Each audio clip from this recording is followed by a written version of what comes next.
well-regulated militia being necessary to the security of a free state, the right of the people to keep and bear arms shall not be infringed. Welcome to another edition of Bearing Arms, Cam and Company. My name is Cam Edwards. Glad you're with me on the program today. We're going to be talking with Lee Williams from the Second Amendment Foundation's investigative journalism project about the Bryan Malinowski case out of Arkansas. You remember, this was the raid that the ATF conducted along with local law enforcement last month against Bryan Malinowski and his home there. Malinowski was the executive director of the airport in Little Rock, Arkansas. He was also under investigation for being engaged in the business of selling firearms without an FFL. While the investigation itself may have been on the up and up, there are a lot of questions about how the raid was conducted. It took place in the early morning hours. Malinowski was shot during the raid. An ATF official or ATF agent was shot as well. It's unclear whether or not that was a injury caused by Malinowski or perhaps one of the other agents. Local law enforcement is investigating, but the family believes that Malinowski thought that he was responding to home invaders, which is why he had a firearm, which is why he may have fired at the agents who burst through his door. So far, we've seen no sign that the agents announced themselves, although we have not seen all of the body cam footage that should have been recorded at the time. The family's attorneys released some Ring doorbell camera footage showing an agent covering up that doorbell camera with tape, but nowhere do you hear any of the agents announce themselves as law enforcement before the door is breached. Again, the Arkansas Attorney General is now weighing in on this case, and Lee is writing about it at The Gun Writer. He joins us on the program to talk about the latest developments in the Malinowski case. Take a look and a listen. Lee, thanks so much for joining me on the show today. It's good to see you, sir. Oh, my pleasure. I appreciate it. It's been a while since we've spoken. It has been. It has been. Well, I'm glad you're here today, and I'm really glad that you are staying on top of what's going on with the Bryan Malinowski story, this situation in Arkansas, the executive director of the Little Rock Airport under investigation for being engaged in the business, right, of selling firearms without a license. And yet, in response to this investigation into a nonviolent possessory offense, the ATF launches this armed raid at Malinowski's home. Malinowski is shot, passes away from his injuries 2 days later. An ATF agent is apparently shot as well. And there are a lot of questions, Lee, about why this went down the way that it did. Why was there this, massive armed presence at Malinowski's doorstep? Did they announce themselves ahead of time? And what were the other options available, to the ATF rather than this, full frontal assault? What are you learning? What's the latest that you're learning here in this case? Well, we have a story that published today that has some comments from the Attorney General, the Arkansas Attorney General, Tim Griffin.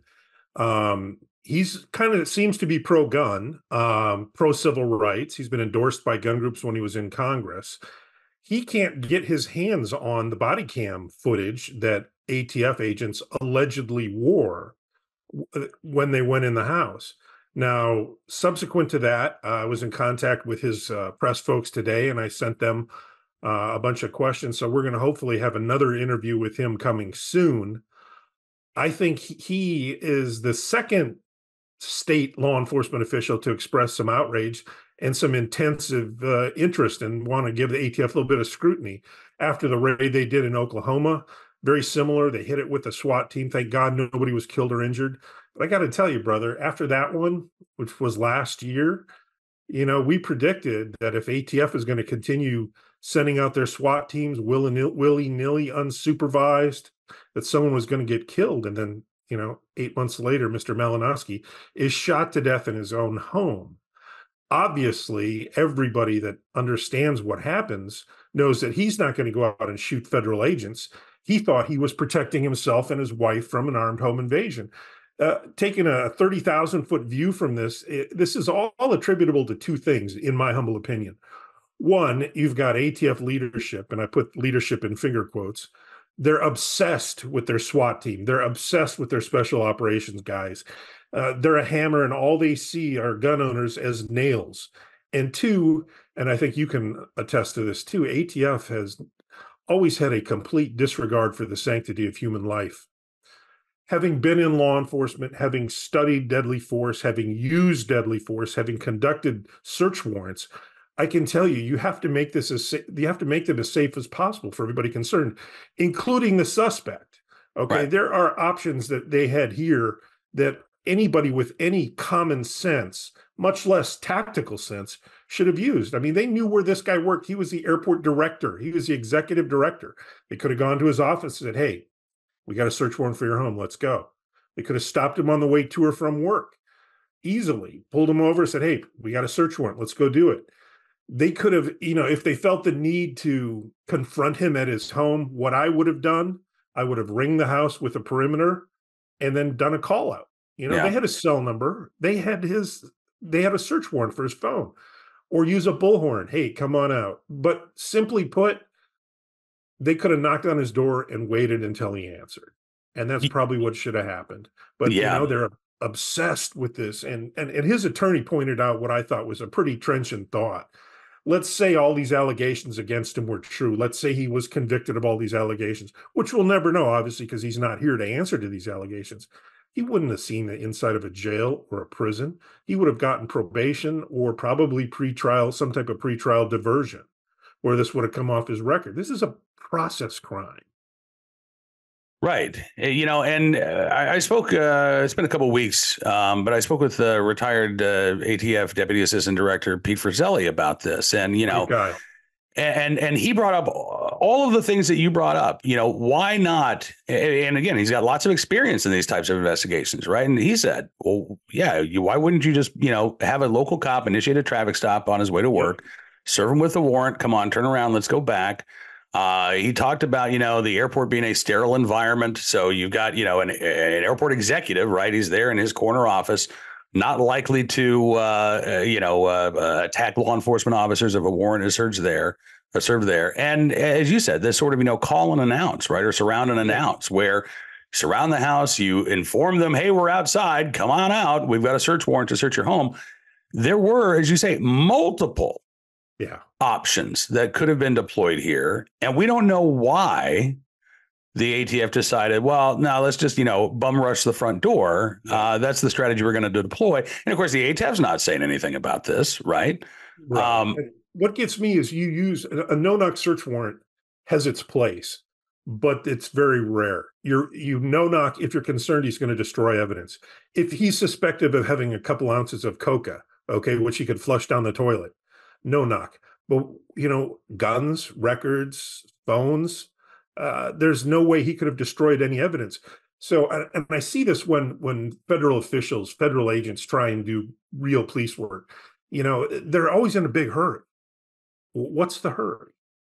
Knock on the door, let them come down. Hey, we're here. We're going to search your home. What is the hurry? What are they afraid of? I think they've been watching too many SWAT episodes or Navy SEAL shows. They feel that, they're starting to see us, Cam, and this is concerning to me, as the enemy. Yeah. And well, and to add to that, Lee, I mean, one of the concerns that I have, because I think that you're right. I mean, when you listen, the ATF has had its problems long before Joe Biden took office. But, the Biden administration really has done its best to turn the ATF into a gun control group with law enforcement powers. Right. We've never seen anything this bad before. We have not. And so you take that attitude, right, that you talk about seeing gun owners as the enemy. Then you add in things like, these very vague and fuzzy rules that gun owners don't know if they're in compliance with federal law because the ATF won't tell them, right? Including this new vague and fuzzy standard about who is engaged in the business that's set to go into effect in a couple of months, where the ATF says, well, you don't even have to sell a gun. For us to say that you should have an FFL, as long as you're offering up one for sale and maybe you've got some others for sale and you intend to make some sort of profit off of it. I mean, that could be a federal felony if you don't have your FFL. So I'm worried that we're going to see an exponential growth in these types of raids against people who are marginal cases at best, right? I mean, when you look at the affidavit that was filed for the search warrant, ATF says that they had Malinowski under surveillance for a couple of months. They had, watched him buy and resell guns in as little as 24 hours. There was some evidence in the affidavit. And again, I don't know if this is true or not, Right. Because we also have this ATF case out of South Carolina where they showed up at a guy's house or at a guy's work, arrested him, took him into custody, charged him with, I think, felonies that would have gone to 119 years behind bars. And then hours later said, oh, we got the wrong guy. Yeah. Right. So I'm even cautious about, just relying on the details in this affidavit. But for the sake of argument, let's say that those things were true. There probably would have been enough then to launch an active investigation. But what happens now if it's, well, we saw somebody, at the gun show and, he had a table and he had 4 guns there. I think that makes him a gun dealer. Right. So let's go start surveilling him. Let's show up at his home at 6 o'clock in the morning, unannounced. And we could see this happen for almost every gun owner in the country who might dare sell a firearm from their personal collection.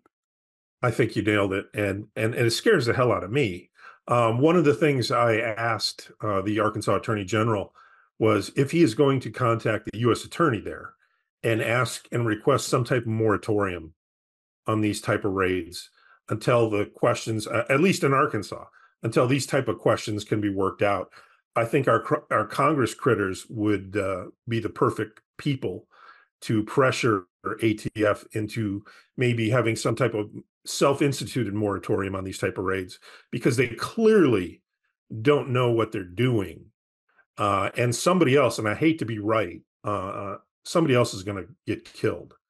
I mean, Malinowski was shot twice in the head with a carbine after he, I'm sorry, this bugs the hell out of me, because having done these type of raids and having done them correctly, there's so many factors you have to take into account, Cam. And they just, I think their due diligence, I don't know if they did any here. I mean, the overriding concern when you're talking about deadly force is the sanctity of human life. All of the rules that we have regarding the law enforcement use of deadly force are predicated upon the sanctity of human life. And quite frankly, I just don't think ATF gives a damn. They don't care. Yeah. I mean, that's certainly the impression that you get, right? Now, the good news is that the ATF's not investigating itself here, right? And that's important. Well, when a law enforcement officer, regardless of whether or not they're federal, state, or local, uses deadly force, there are 2 investigations that take place. One is internal, which ATF will do an internal review to determine whether or not the agent adhered to policy. I think the results of that investigation are going to be a foregone conclusion. Yeah. They'll find he did, he'll get an award or promotion. And then the local law enforcement, be it in this case the Arkansas State Police Criminal Investigation Division, is conducting an investigation whether or not to charge this yet unnamed agent with homicide. And the results of their investigation, thank God, go to a state prosecutor, not a federal one. And hopefully the Attorney General, who seems to be a little bit pissed about ATF's lack of response to him, will have some input in that investigation. This man did not need to die. Now, is that a murder charge? Is that a homicide? Is that a manslaughter charge? I don't know. But this guy does not need to be dead. Yeah.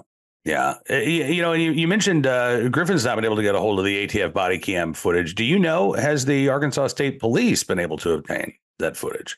I don't know yet. And quite frankly, Cam, I don't know if they wore body cams. I've watched that video. There's a little video snippet that they had before ATF covered up the ring cam with a piece of tape. Which again, why would you do that? Right. Yeah. You want as much documentation of your raid as possible, unless there's something you want to hide. And I can't see whether or not they're wearing body cams. They are carrying a body bunker, though. Okay, they're ready for war. First guy's got a body bunker. Overkill, and pardon the pun. And I mean no disrespect to the Malinowski family. But again, he should not be dead. Yeah. Yeah. Listen, Lee, I'm with you. I mean, there are just so many disturbing details about this case. And again, given what the ATF is doing to expand the definition of who is engaged in the business, which was the quote unquote crime that Malinowski was accused of committing. I think that there is grave cause for concern. And I'm with you. I want to see Congress talk about this. I mean, I'm glad to see the Attorney General in Arkansas is on this, but Steve Dettelbach needs to be hauled in front of the House Oversight Committee and at least ask these questions. I'm sure that he will dissemble and will not provide a straight answer. But But these questions need to be on the record. They need to be in public, and more people need to know about what's going on with this agency right now. And I just wonder how many SWAT team raids, for lack of a better word, ATF has conducted that we don't know about. Right. Okay. How many FFLs, like the case in Oklahoma, Mr. Fincher, they yelled and screamed at him for an hour before he, quote unquote, voluntarily relinquished his FFL. And then they had magically had the form right there in their pocket, including a couple extras, where he voluntarily signed away his FFL. How many of those raids do we not know about? How many of these guys feel like they're embarrassed that they did something wrong? And unfortunately, and I'll say it again, if they continue, it's only going to be a matter of time before someone else is killed or seriously wounded, because they do not know what they're doing. They do not know how to minimize risk for the suspect, for the subject, or for their own agents. Yeah. Lee, listen, I cannot thank you enough for coming on the show. And again, I'm so glad that you are on top of this story. You do amazing work. If folks have not checked out Lee's website, thegunwriter.substack.com. Also go to the Second Amendment Foundation's Investigative Journalism Project at saf.org. But you're doing incredible work in bringing these stories to light, Lee. And again, I cannot thank you enough for what you do. We've got to have you back on more often, because really what you're doing is just groundbreaking. My pleasure. And thanks for the kind words, Cam. Yeah, absolutely. We'll do this again soon. Thanks, Lee. My pleasure. My thanks to Lee for joining me on the program. We're going to continue following this case, bring you any details and developments as the investigation into the raid on Bryan Malinowski's home continues. Before we get to today's armed citizen story, our good deed of the day, and our recidivist report, let's talk about this for just a second. At the very heart of our democracy lies a principle that we hold sacred: free speech. It's the cornerstone that supports every freedom we cherish. Yet in today's digital age, discussions about our wealth, our rights, and our future are being silenced or overshadowed in mainstream narratives, leaving many people feeling voiceless in conversations that are crucial to our financial independence and security. That's where Wealth Protection Research steps in, armed with a mission that's never been more critical. Wealth Protection Research is not a financial advisory firm. They're defenders of free speech, committed to giving a voice to the silenced. And Wealth Protection Research does tirelessly seek out financial experts. These are the voices that challenge prevailing narratives, especially as we navigate the uncertainties of the 2024 election. Wealth Protection Research has created a 2024 Election Wealth Protection Report. Now, this free report highlights the 3 best ideas for protecting and growing your money heading into the 2024 election. It contains ideas the mainstream media won't touch. Listeners can get it completely free. Text IDEAS to 76626 to claim your free copy. If you believe in the sanctity of free speech and the importance of financial freedom, then act now. Text IDEAS to 76626 to claim your free copy of this 2024 Election Protection Report. It's time to widen the scope of what we're told, to hear the ideas the establishment doesn't think it can handle, and to take control of our financial destinies. Text IDEAS to 76626 to claim your free copy. All right, so let's start with today's recidivist report, and this one, I got to say, it is slightly infuriating, but there is also a bit of good news to be found in this recidivist report, which is rare for these stories, right? Here's the headline: Judge orders teen shooting suspect back into custody after mom reports release violation. That's got to be a really tough thing to do as a parent, right? To inform the authorities that, hey, my kid is not abiding by the terms of their release. But good for mom, because if you want to, steer your kid in a different direction, unfortunately, this is what you got to do sometimes. This 15-year-old, along with a 14-year-old, are facing robbery and assault charges. They're accused of shooting a bystander near a grocery store parking lot as they fled after the alleged robbery. They're not being named because, again, they are considered minors in this case. But online court records show that the 15-year-old was placed on electronic monitoring, not held until trial, but released with a, ankle bracelet, basically, and was told, you can go to school, you can go home. That's it. Maybe grandma's house, a couple of permitted residences.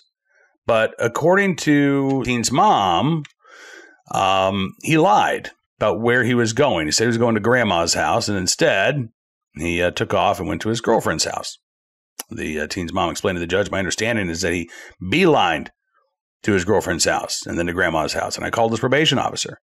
She said, I'm not happy with his decision. I'm not okay with it. Now, according to authorities, back on November 20th of last year, the 15-year-old and the 14-year-old were caught on surveillance footage robbing a woman at gunpoint in the parking lot of a grocery store. Shots were then fired when somebody intervened. A bystander named Terry was injured and actually lost an eye. Terry was in court asking that the judge put the 15-year-old in secure detention, saying, quote, "I have a fake eye because of this kid, and I'm still trying to get my life on track from what he did." You know, it's amazing to me, first of all, that this teen was released on electronic monitoring. He was charged with 2 counts of first-degree assault, 2 counts of first-degree robbery, 2 counts of second-degree taking a motor vehicle without permission. The 14-year-old facing similar charges.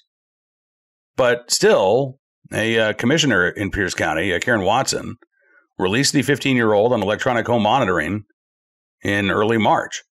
There is a juvenile facility. The 14-year-old was sent to that juvenile facility, but the 15-year-old who's accused of taking part in the exact same crime, again, released into the custody of his mom with an ankle monitor, which is just a bizarre thing to do. Now, again, I'm glad that mom sounds like she's doing her best to keep her kid on the straight and narrow. But again, why wasn't this 15-year-old simply placed in juvenile custody to begin with, along with his alleged accomplice? Today's Armed Citizen story. Newport News, California, where police say a homeowner shot and injured an intruder. A second suspect, apparently dead from a self-inflicted injury outside of the home. It's a bizarre story. It happened early on the morning of April 16th. 2 suspects, again, entering this home in Newport News. It's about 4:45 in the morning. According to police, the 2 suspects entered the home in what they believe was a targeted attack, although we don't know why this particular residence was targeted. But the homeowner did have a firearm, was able to defend himself and other members of the family that were inside the home at the time. One of the suspects suffered multiple gunshot wounds, was found outside of the residence in possession of a firearm, taken into custody. Non-life-threatening injuries, according to authorities. Officers began looking for the second suspect, and they found him passed away in some bushes outside of the home, apparently with a self-inflicted wound to the head. Police said that there were 4 people inside the home when the apparent home invasion took place: a man, 2 women, and a child. It's unclear at this point who fired the shots, but they are not expected to face any charges. In fact, I thought this was an interesting quote from the mayor of Newport News, Mayor Will O'Neill, who said the outcome of the attempted home invasion should serve as a warning. He said, quote, "I can tell you right now, if you come into Newport News to commit a crime, we will defend ourselves. And today is an example of that." Well, it's maybe the strongest statement in support of the right of self-defense that I've heard from a Southern California mayor, to be quite honest. The problem, of course, is that while that is hopefully true in theory, California makes it damn difficult for people to actually exercise their right to keep and bear arms in self-defense, right? You've got to go through all kinds of hoops. You've got to wait 10 days before you can simply bring your firearm home. If you want a concealed carry license, you want to be able to protect yourself in public. And Orange County is better than a lot of other counties, to be sure. But again, depending on where in the state of California you live, it can either be somewhat of a challenge to exercise your Second Amendment rights, or it can be nearly impossible to do so. And unfortunately, I think there are a lot of good people who are denied their ability to protect themselves because of the gun control regime in California. Glad it wasn't the case in Newport News. We'll keep our eyes on this story and bring you more information as it becomes available. Finally today, in the right place, at the right time, well, and able to do the right thing, a Colorado man, former volunteer firefighter, who was able to save the day when he came across a fiery wreck on the road just the other day. This is, again, a frightening situation, but thankfully, this individual, Alec Larson, and a lot of other good Samaritans, too, it should be noted, were in the right place at the right time and were willing and able to do the right thing, even at the risk of their own safety. So Larson is driving down Highway 82 near Carbondale, Colorado. It was last Thursday, and he comes across this wreck. He could see that there was a woman who was trapped inside the car. So he said, I grabbed a pair of scissors. That was my first thought. He actually as a volunteer firefighter, had to try to rescue and extricate people from car crashes before, and he had been unable to get them out of their seatbelt. So he wanted to have the scissors to cut through the seatbelt. He said, when I opened the driver's side door, there was a woman. I just grabbed her. I put her on the ground. And then he noticed that a fire had started underneath the vehicle. But the woman is yelling at him, there's a baby in the car. And he said, that's when the shock set in. He said, 5 years ago, my daughter passed away here in the valley. And it was from circumstances that I couldn't really control. This time, Alec Larson said he could do something. And he did. The airbags of the car were blocking the back seat, so he ended up crawling in through the hatchback to get the baby. He said he seemed perfectly fine. I grabbed him, came out of the back of the 4Runner. So now mom and baby are both safe, but there's another car involved in this crash. The driver seriously injured at this point, but Larson and other first responders, including some Good Samaritans who were just driving by and stopped to help, were able to safely get him out of the car. As they were doing so, the 4Runner, where the mom and the baby had been, that just exploded into flames at that point. He said it was an oil fire. Burns really slow. Gas tank on a vehicle is usually in the back, so we knew he had some sort of time before the fire reached all the way to the back of the vehicle where the tank would be. He said it was really just more of a general understanding of how fire works, which is great, right? But in that moment, I mean, you don't have a stopwatch. You don't know how long it's going to be before the gas tank might explode. He said, it really just comes down to whether you're scared or not. He said it's more about making sure you at least try to do something. And he did, along with those other Good Samaritans. Alec Larson saving 3 lives that day in the right place at the right time, willing and able to do the right thing and changing and saving a lot of lives in the process. So tip of the cap to Alec for a very, very good deed. All right, that is going to do it for this edition of Bearing Arms Cam & Company. Looking forward to seeing you back here again tomorrow. Be sure to check out BearingArms.com throughout the day. However, we're keeping you up to date on all of the latest Second Amendment news and information from all across the nation. Maybe even digging into a little Second Amendment history. That was my VIP story yesterday, taking a look at bleeding Kansas and the right to keep and bear arms. If you want to check that out, all you have to do, go to BearingArms.com/subscribe. Use the promo code SAVEAMERICA. You can get a significant savings on your VIP or VIP Gold membership. Not only will you get exclusive content like some history stories and latest litigation news, as well as other exclusive content and analysis, you're going to get that warm, fuzzy feeling of knowing you're supporting the independent pro-Second Amendment journalism we're doing. And that's important, right? Well, we certainly do thank you for your support. Glad to see you with us here today. Look forward to be back with you again here tomorrow. Until then, be well, be safe, and be free.